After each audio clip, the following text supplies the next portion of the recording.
প্রতিদিন গীতাপাঠ শুনলে মন শান্ত হয়, জীবনে সঠিক পথ দেখাতে সাহায্য করে। দুঃখ, ভয়, রাগ দূর হয়, আত্মবিশ্বাস বৃদ্ধি পায়। কর্ম ও ভক্তির মাধ্যমে হৃদয়ের শক্তি, ঘরে শান্তি ও জীবনে আলো নিয়ে আসে। তাই প্রতিদিন আমাদের চ্যানেল থেকে 2টি শ্লোক সহ একটি পাঠ শুনুন।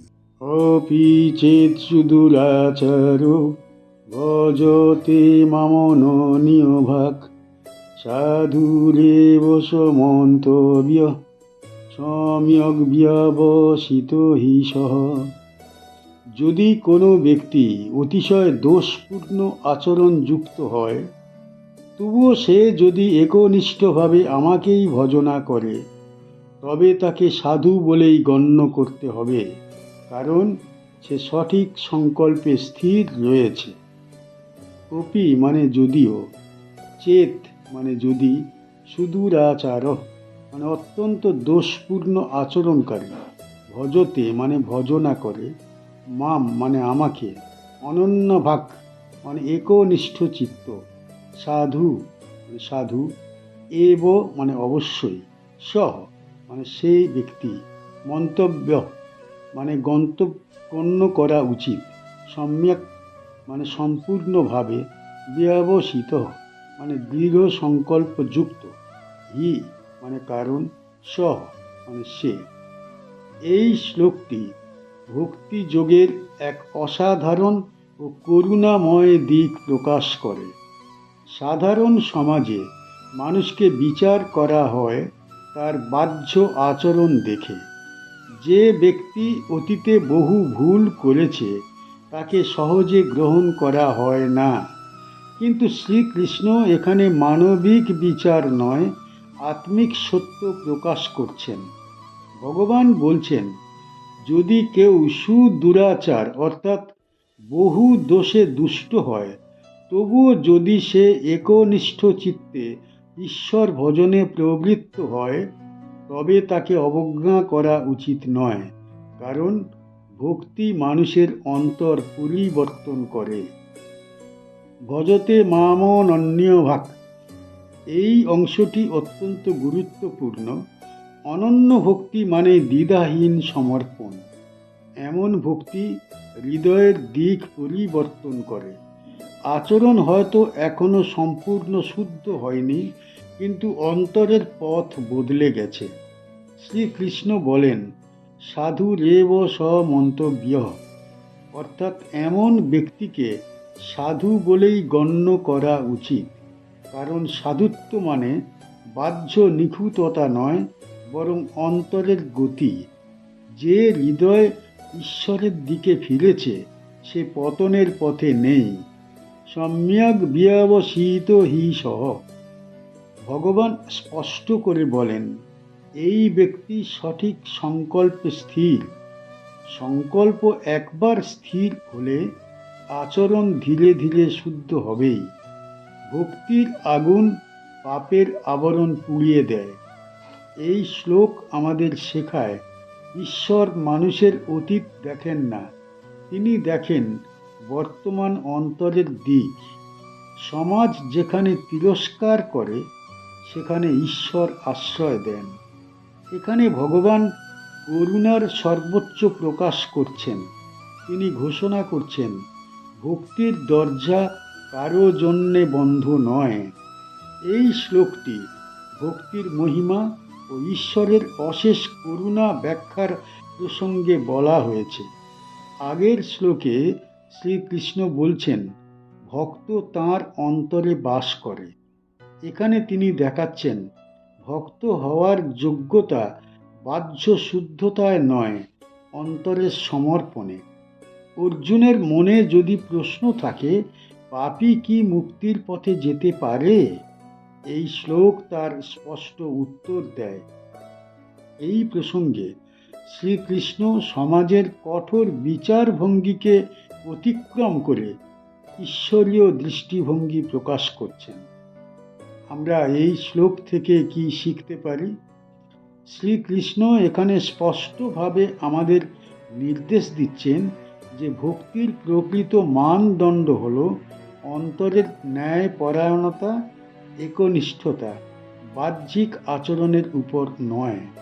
তিনি বলেন, অপি চেত সুদুরাচার, অর্থাৎ কেউ যতই পাপময় বা দুরাচারী হোক না কেন, যদি সে আমার প্রতি একনিষ্ঠ ভক্তি প্রদর্শন করে এবং অন্তরে আমাকে সমর্পণ করে, তবে সে ঈশ্বর প্রেমের মাধ্যমে মুক্তি লাভ করতে পারে।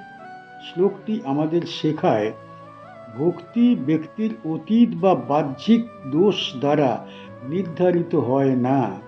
একজন সত্যিকারের ভক্ত হলো সেই ব্যক্তি যে অন্তরে একাগ্র, সব সময় ঈশ্বরকে স্মরণ করে এবং সমস্ত কর্ম ও চেতনা ঈশ্বরের উদ্দেশ্যে নিবেদিত। এতে আমরা বুঝতে পারি যে ভক্তির পথ সর্বজনীন এবং চিরস্থায়ী।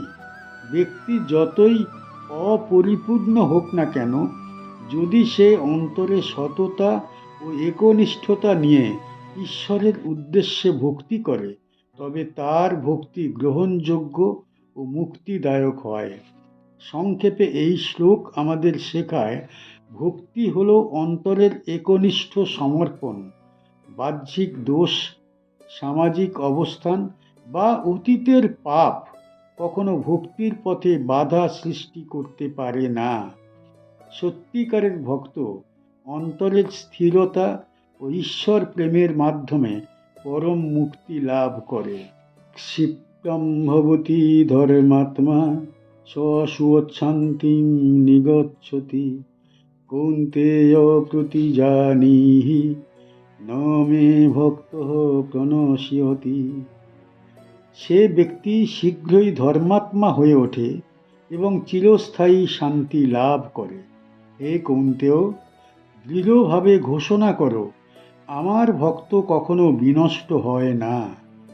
ক্ষিপ্রম মানে দ্রুত, ভবতি মানে হয়ে ওঠে, ধর্মাত্মা মানে ধর্মপরায়ণ ব্যক্তি, শাশ্বত মানে চিরকাল, শান্তিম মানে শান্তি, নিগচ্ছতি মানে প্রাপ্ত হয়, কৌন্তেয় মানে কুন্তিপুত্র অর্জুন, প্রতিজানীহি মানে ঘোষণা করো, ন মানে নয়, মে মানে আমার, ভক্ত মানে ভক্ত, প্রণশ্যতি মানে বিনষ্ট হয়। এই শ্লোকটি ভক্তিযোগের এক মহামূল্যবান আশ্বাস। আগের শ্লোকে ভগবান বলেছেন, অতিশয় দোষপূর্ণ আচরণকারী ব্যক্তিও যদি একনিষ্ঠভাবে ভজনা করে, তবে সাধু হিসাবে সে গণ্য। এই শ্লোকে তিনি সেই বক্তব্যকে আরও দৃঢ় ভিত্তি দিচ্ছেন। ভগবান বলেন, ক্ষিপ্রম ভবতি ধর্মাত্মা, অর্থাৎ সেই ভক্ত খুব দ্রুত ধর্মাত্মা হয়ে ওঠে। এখানে দ্রুত শব্দটি অত্যন্ত তাৎপর্যপূর্ণ। ভক্তির শক্তি এত প্রবল যে তা দীর্ঘ সময় অপেক্ষা করে না। ভক্তির আগুন অন্তরের অশুদ্ধতাকে দ্রুত দগ্ধ করে।